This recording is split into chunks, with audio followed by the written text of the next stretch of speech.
TAV Havalimanları Bilin deneyini sunar.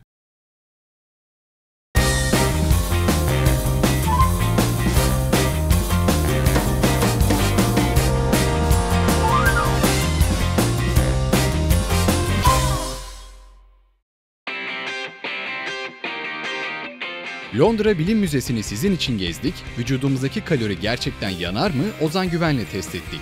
Kemiklerimizi güçlendiren kalsiyum neye benzer? Yeterli gıdaya ulaşamayanlara yetişen fazla gıda oluşumu nasıl çalışıyor? Hepsi birazdan Bilin deneyinde. Bilin deneyine hoş geldiniz. Ben Asude. Ben de Cihan. Biz YGA'lıyız ve YGA kar amacı gütmeyen bir sivil toplum kuruluşu. Ve en önemli projelerimizden biri de bilimi sevdirmek. Bu programla da bunu yapmaya çalışıyoruz. Tek amacımız var, bilim zordur algısını değiştirebilmek. Çünkü bilim anlayınca çok güzel ve eğlenceli.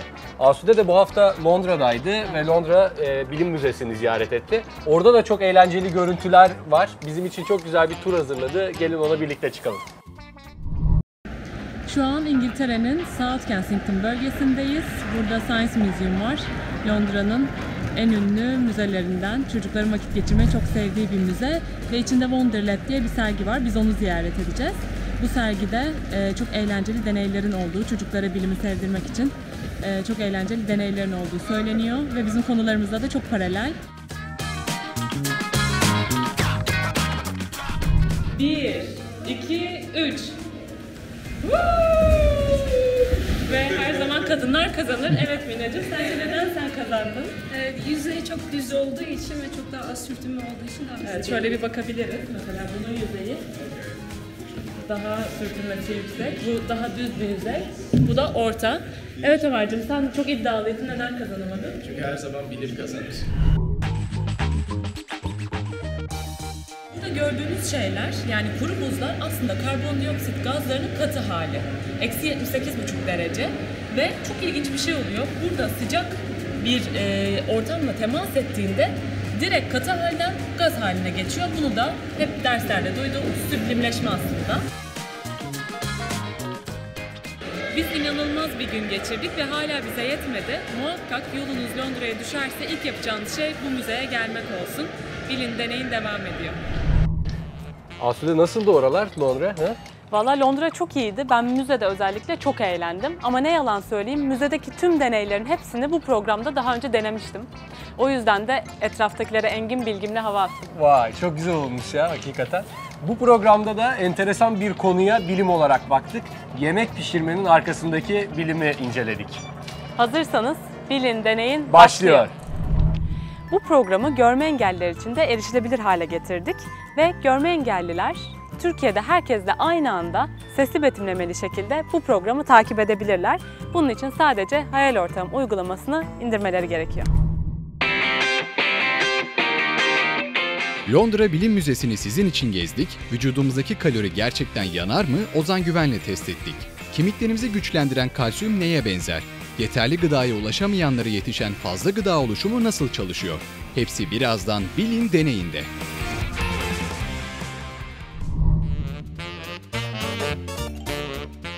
Asude, bu rayların arasında ne yapıyorsun ya?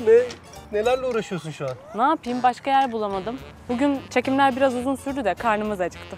Sen de et yapmaya mı karar verdin? Aynen, et yapmaya karar verdim. Bak burada önlük var, şapka var.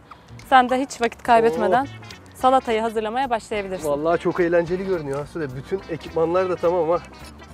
Ne yapıyorum ben şimdi? Söyle bana. Sen salatayı hazırlıyorsun, ben de dana antrikot yapıyorum bugün. Cihan, pek çok kişiye göre yemek yapmak bir sanat işi. Aha. Ama bence yemek bir bilim işidir. Daha da eğlenceli olmaya başladı Asude. Nerelere bağlayacaksın bakalım? Şimdi birazdan bu gördüğün etleri pişirmeye başlayacağız. Mesela ilk bilimsel gerçeği açıklayalım. Aha. Sence neden yemekleri pişiriyoruz? Bir bilgin var mı? Onu biliyorum. 2 nedenden dolayı pişiriyoruz. Ya birincisi, bu yemekler çiğken aslında içlerinde bir bakteri bulunduruyorlar. Bu bakteri Salmonella isimli bir şey. Sen çiğ bir şekilde yersen bu sefer gıda zehirlenmesine yol açabiliyor, işte tifoya yol açabiliyor, ateşin çıkabiliyor. Bunları engellemek için ısıtmak lazım. 70 derecede bu etleri yaklaşık 4-5 dakika tutarsak içindeki Salmonella bakterisi ölmüş oluyor ve zararsız hale geliyor. İkinci bir sebep demiştin, o ne? İkinci neden de yemekleri pişirdiğimiz zaman sindirimi çok kolaylaşıyor. Ben de tam ondan bahsedecektim aslında. Ateşin bulunması bayağı devrimsel bir şey.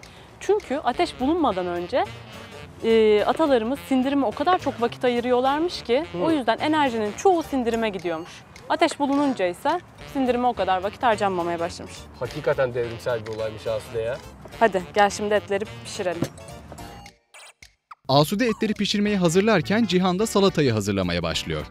İnanması zor ama Bilin Deney'in ekibi Rahmi Koç Müzesi'nin bahçesinde tren raylarının üzerinde mangal keyfi yapıyor. Mangal kokusu Haliç kıyılarına yayılırken o kokuya kediler de duyarsız kalamıyor tabii. Tabii her şey bilim için. Cihan benim bitmek üzere. Sende durum nasıl? Asude, salata her zaman etten önce olması gerekiyor. Ben tamamladım. Sadece sosu kaldı. Bayağı... Bak şimdi arka taraflar kızarmaya başladı, görüyor musun? Vay Asude. Çok güzel ya. Ya Asude var ya, sen de hava atıyorsun ama evde kimin şef olduğunu biliyoruz. Senin eşin Ersin'den mi öğreniyorsun bunların Şimdi hepsini? yeri değil, onu çaktırmayalım. Bu kızarmanın arkasında da, sen az önce dedin ya yemek bir bilim işidir diye. Bunun arkasında da çok güzel bir bilimsel gerçek var aslında, biliyor musun? Yok, bilmiyorum, nedir? Yani mesela etleri buraya koyduğumuzda normalde kırmızıydı. Şu anda daha kahverengi bir renk görüyoruz mesela. Onun temel nedeni şey aslında, hani proteinler, bunların içerisinde protein var etlerin içerisinde ve proteinler kendi doğal yapılarında zincir halindeler. Isıttığın zaman o zincirler titremeye başlıyor ve ne kadar fazla enerji o kadar fazla titreşim. 140 derece ile 180 derece arasında bu proteinlere bir şey oluyor ve zincirleri kırılıyor. Buna doğal yapılarının bozulması işlemi deniyor, denatürasyon deniyor. Renk değiştirmeye başlıyorlar. Çünkü artık doğal yapılarında değiller, farklı moleküllerle bağ kurmaya başlıyorlar. Ve o kızarmanın da, buradan gelen o mis kokunun da aslında kaynağı o proteinlerin doğal yapısını kaybetmesi. Gerçekten güzel kokmaya başladı yalnız. Evet, bu da Maillard reaksiyonunun o leziz kokuları aslında şu an, onları soluyoruz. Evet Asude gel. Pişti herhalde değil mi? Proteinlerin zincirleri kırıldı, etler pişti, renkleri değişti. Cihan salatanın son rötuşlarını yaparken Asude de etleri servis etmeye hazırlanıyor. Bakalım etlere pul biber koyacaklar mı? Cihan, hazırsan başlayalım yemeğe. Asude, hazır olmakla alakası yok. Tabii ki başlayacağız. İnanılmaz görünüyor. Biz yemezsek kediler yiyecek zaten. Yalnız ben biraz acı koyacağım. Çok seviyorum acıyı. Asude, ben bile acı yemiyorum ya. Sen niye yiyorsun acı? Çok seviyorum acıyı. Bir de sana sorayım madem, her şeyi biliyorsun. Bakalım bunu da bilebilecek misin? Acı biber neden acı? Valla acı biberle hiç aram yok Asude. O yüzden bilmiyorum ben burada. Bahane üretmek gibi de olmasın ama merak ediyorum. Nedir? Aslında şöyle, şimdi biberin besin değeri çok yüksek ve kuşlar biberle besleniyor. Hatta etrafa da tohumlarını saçıyorlar. O yüzden biber kuşu çok seviyor. Ama biberin sevmediği bir şey var, bir mikrop. Nedir o? Fursalyum mikrobu diye bir şey. Biber neden bunu sevmiyor? Çünkü bu mikrop gerçekten mikrop bir şey. Biberin içine giriyor, onun tohumlarını öldürüyor. Bir nevi hayatını karartıyor. Yani az önce kuşlar yerken biberi aslında tohumları etrafa saçıyordu ve çiçeklerin artmasını sağlıyordu. Burada neslini Tüketiyor. O yüzden de biber mikrobu pek sevmiyor. Kendine savunma mekanizması olarak bu acıyı geliştiriyor. Bu bizi çok etkilemiyor. Mesela beni hiç etkilemiyor. Ama o mikrobu etkiliyor. Nasıl ve kendini uzak etkilemiyor? tutuyor. Nasıl etkilemiyor? İştahın artsın diye sürekli yiyip duruyorsun acı biberi valla. Aynen, doğru diyorsun. Biz burada kalorileri aladuralım. Kaloriler nasıl yanıyor? Şimdi ilginç bir deneyle ona bakalım. Vücudumuzdaki kalori gerçekten yanar mı? Lokumlar ve jelibonlar alev alır mı? Oyuncu Ozan Güven'le kalori testinde yaşananlar birazdan Bilin Deney'inde.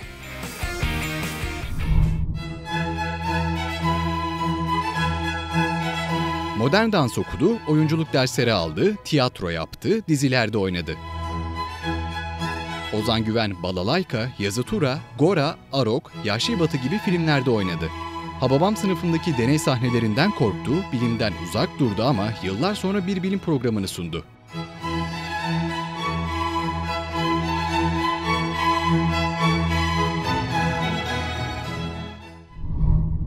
Ozan, hoş geldin. Merhaba Asude, nasılsın? İyiyim, geldin. sağ ol. Merhaba Cihan.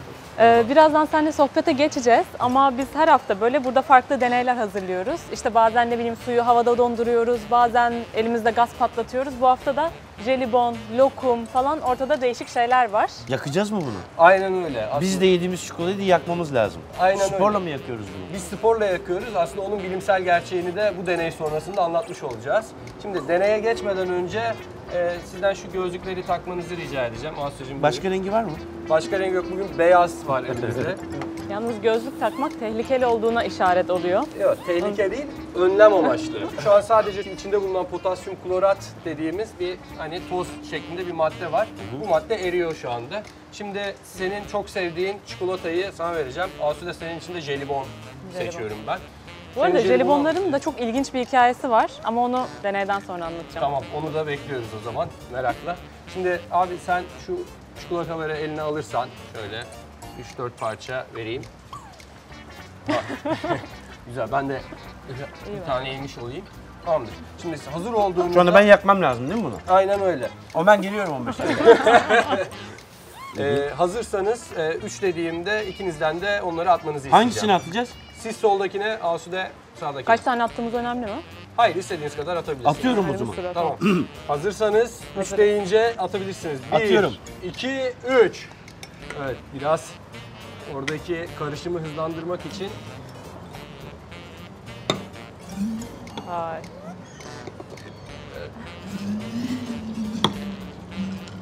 Oo. İnanılmaz kokuyor. Bu zehirli mi? Abi evet biraz Gerçekten zevkli. mi? Aynen öyle. Çok fazla Bana bir yaklaşmasak şeyler alıyor. Burada aslında kampta marshmallow yakmak gibi. Peki bir şey söyleyeceğim. Biz şeker yiyoruz ya içimize. Evet. Ne yersek bu içimizde yangın çıkar?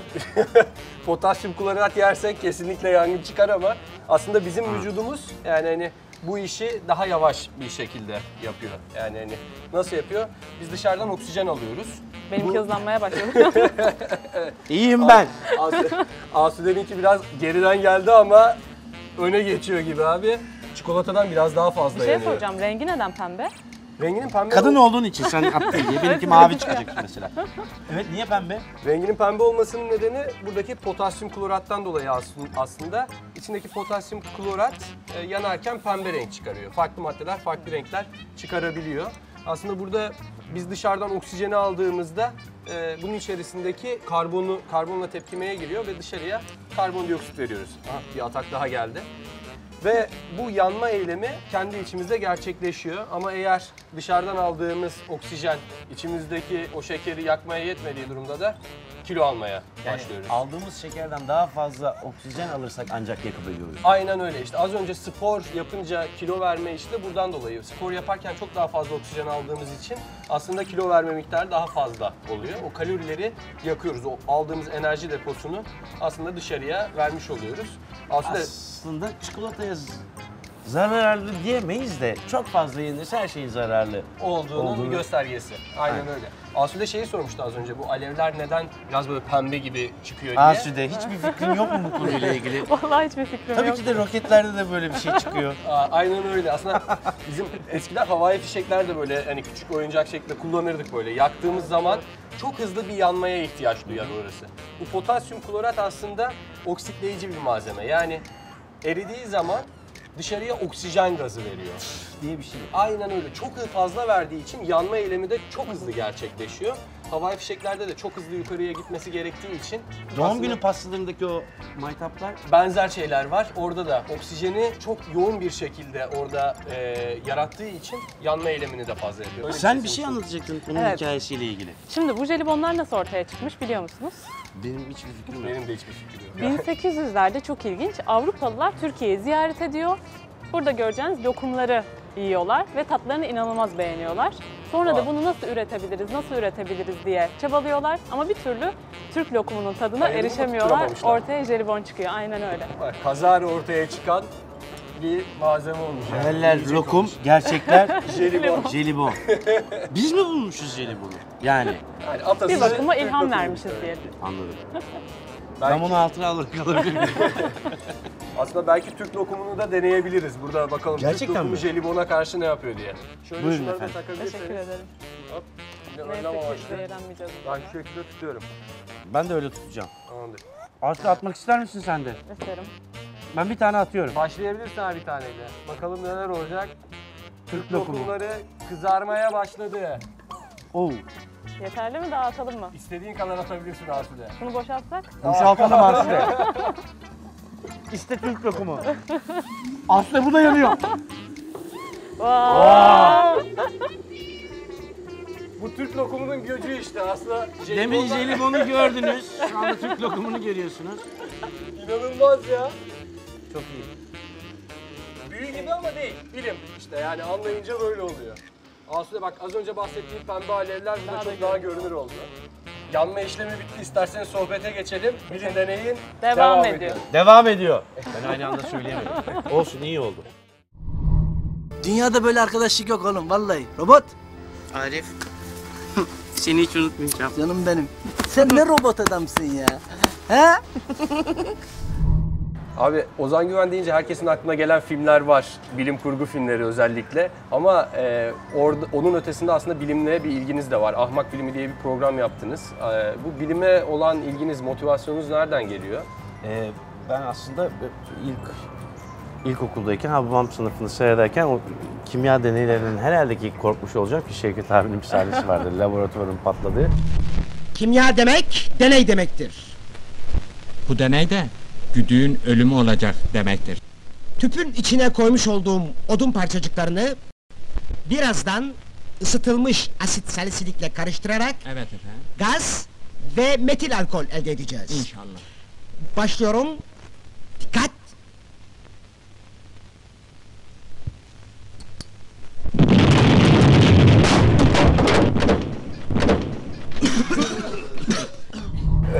O zamandan beri bilimle çok ilgilenmiyordum.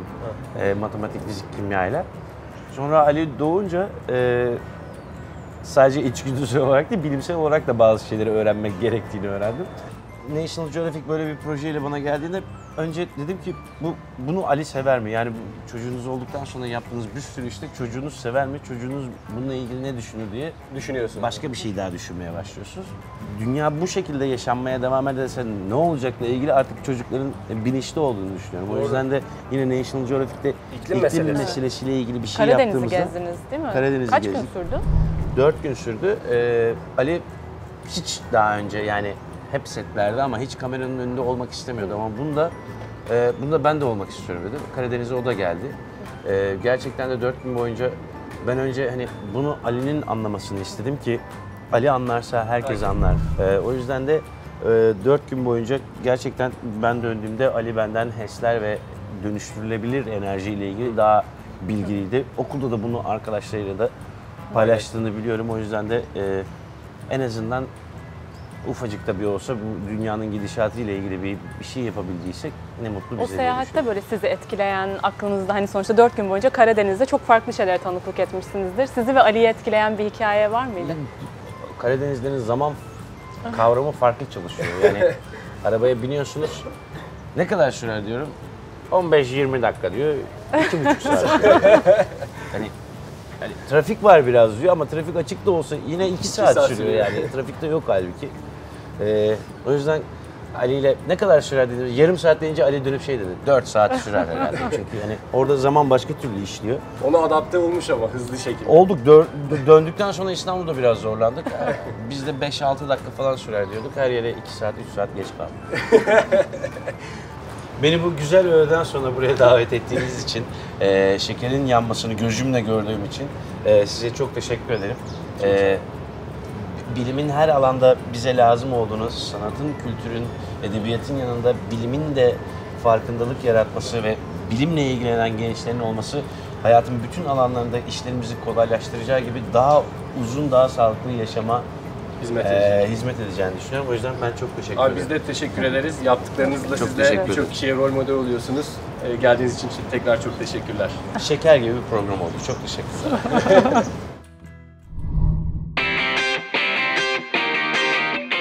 Kemiklerimizi güçlendiren kalsiyum neye benzer? Yeterli gıdaya ulaşamayanlara yetişen fazla gıda oluşumu nasıl çalışıyor? Hepsi birazdan Bilin Deneyinde. Çocukken annelerimizden hep duyduğumuz bir şey var. O da sütünü iç, kemiklerin güçlensin. Kemikleri güçlendiren şey kalsiyum. Peki kalsiyum nasıl bir şey? Gelin birlikte öğrenelim. Merhaba, ben Su, 13 yaşındayım. Meraklı bir insanım ve bilimin de merakla bayağı ilgili olduğunu düşünüyorum. Büyüyünce avukat olmak istiyorum ve bence avukatlık da bir merak işi. Hoş geldin Su. Hoş bulduk Aslı abla. Su, merak ediyorum. Sen yemek yapmayı seviyor musun? Çünkü bu haftanın konusu yemek bilimi. O yüzden sen evde yemek yapıyor musun mesela? Evde yemek yapmayı deniyorum diyelim ama bizim genelde evde annem, arada bir de babam yapıyor. Ben de bunun arkasındaki bilimsel gerçekleri araştırıyorum. Ha, işte biz bunu severiz. Peki neler hazırladın bize bugün? Ailelerimiz her zaman bize kemiklerimizin gelişimi için süt içmemizi söyler. Süt gibi sıvı bir şeyden kalsiyum gibi kemikleri güçlendiren bir şey çıkacağını düşünemeyiz. O yüzden ben araştırdım ve bugün içindeki kalsiyumu göreceğiz. Hadi bakalım. Merak ediyorum ben de. Malzemelerimiz ocak, eldiven, karıştırıcı, süzgeç, beher ve süt, sirke, kap, kaşık ve koymak için şekillendirici kap. Hepsini anladım da şu çekiçleri saymadın. Onlarla ne yapacağız? Onu birazdan göreceğiz. Ocağı açıyoruz ve kaynaması için sütü ocağa koyuyoruz.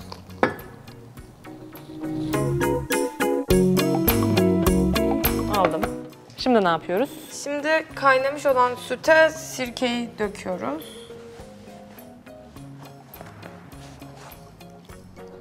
Ve hızlıca karıştırıyoruz. Sanki bunun böyle yapısı değişmeye başladı sütün. Evet Aslı abla, bunun adı süt kesilmesi. Orada gördüğümüz parçacıklarda kasein yani süt proteini. Bunların içinde de kalsiyum bağları var. Ne kadar karıştırıyoruz bunu? Parçacıklar belirgin olana kadar şu an yeter. Aslında belirgin oldu galiba. Evet. Evet, şimdi ne yapıyoruz? Şimdi ben süzgeci tutacağım. Sen de eğer sütü dökebilirsen böylece kaseinle sütü ayırmış olacağız. Döküyorum. Üstte bir madde birikmeye başladı sanki. Evet, o kasein az önce bahsettiğim gibi. Ben hepsini döktüm. Şimdi bunun birazcık aşağı inmesini bekleyeceğiz. Sonra da kaşık yardımıyla bastırarak içinde kalmış olan sütleri tam olarak aşağı in. Kıvamını merak ettim. Ben de yapabilir miyim? Tahmin ettiğimden daha koyu bir şey çıktı ya. Şöyle bastırınca. Evet. Su bu ne kadar sürede katılaşacak peki? Şu an hala böyle sıvımsı bir kıvamda. Aslında kasein içindeki suyun buharlaşması 2 günü buluyor. Ama bizim 2 günümüz yok. Peki bu kalıbı neden kullandık? Eskiden plastiğin olmadığı zamanlarda bu kasein maddesini plastik gibi kullanıyorlarmış. Mesela kaşığın veya bıçağın sapı plastikten. Kaseinden yapıyorlarmış. Evet, kaseinden yapılıyormuş. Çok güzel bir bilgiymiş. Ben de peki biraz ellerimi sokabilir miyim? Tabii. Senin kalıplarından farklı bir şey yapacağım. Biraz çiğ köfte yoğuracağım. İyice şekil vereyim şöyle. Evet, şimdi sırada ne var? Şimdi sırada ne kadar sert olduğunu test etmek var. Çekiçlerin kullanma şeyi geldi galiba zamanı. Evet, geldi. Öncelikle burada yaptığımız kalpler bu şekilde oluşuyor. Bakabilir miyim ben? Gerçekten bayağı sert. Daha da sert var mı elinde? Senin yaptığın çiğ köfte de bu hale geliyor. Bakayım. Benimkiler daha güzeldi ya. Bayağı sertmiş yalnız, kemik gibi. Kemik gibi. Şimdi hatta ne kadar sert olduğunu göstermek için çekici de kullanabiliriz. Hazır mısın? Evet. 1, 2, 3. Çok iyi ya, kırılmıyor cidden.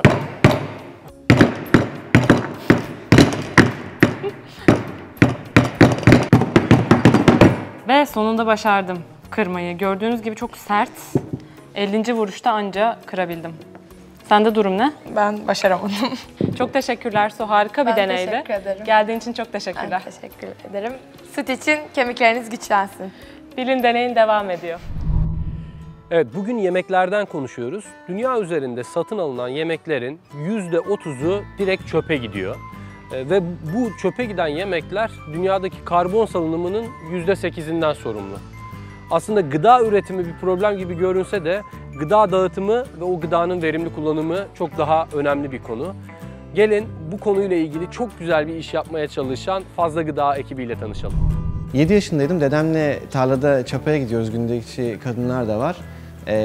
Çok yakında bir çöplük vardı ve çöplüğe aslında bir dondurma firması gelip dondurmaları çöpe atıyordu. İşte ambalaj hatası, satılamayan kalite vesaire ama yenebilir durumda.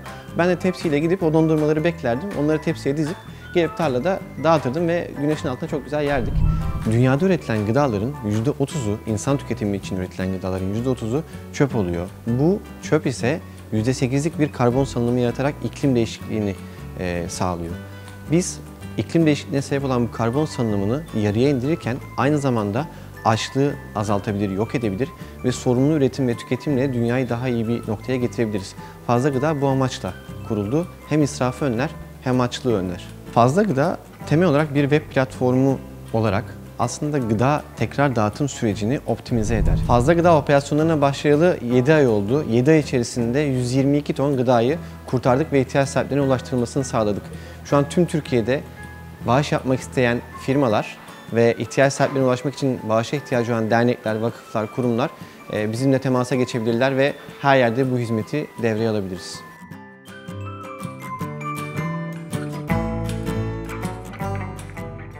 Asude, Londra'dan Rahmi Koç Müzesi'nin Hasköy tren durağına iyi yol yaptın sen bu hafta baya. Gerçekten uzunca bir yol oldu. Bu arada Londra'da da karşıma bir video denk geldi. Çok etkilendim. Kraliçe Elizabeth'in yeni yıl mesajıydı. Gel birlikte bir izleyelim. Ha, tabii. Inspiration fed their aspiration, and having discovered abilities they scarcely knew they had, these athletes are now inspiring others. That inspiration is a gift to be given as well as received, and that love begins small but always grows. Kraliçenin de dediği gibi aşk küçük başlıyor ama her zaman büyüyor. Bu söz beni çok etkiledi. Ya beni de çok etkiledi Asude. Programa da çok güzel uyuyor. Yani hani bilimle bizim hani çocukları buluşturduğumuzda onların içinde o sevgi tohumu çok küçük başlıyor. Ama yani hani eğer başladıysa emin olun şimdi artarak devam edecek. Bu haftanın da sonuna geldik. Bizleri YouTube kanalımızdan takip edebilirsiniz. Her hafta, her gün bizimle olmak istiyorsanız Instagram hesabımızı da takip edebilirsiniz. Siz de sütten kalsiyumu ayrıştırın. Sosyal medya hesaplarınızda bilin deneyin hashtag ile paylaşın. Haftaya sizin videonuzla başlayalım. Bir sonraki hafta bilimde buluşmak üzere.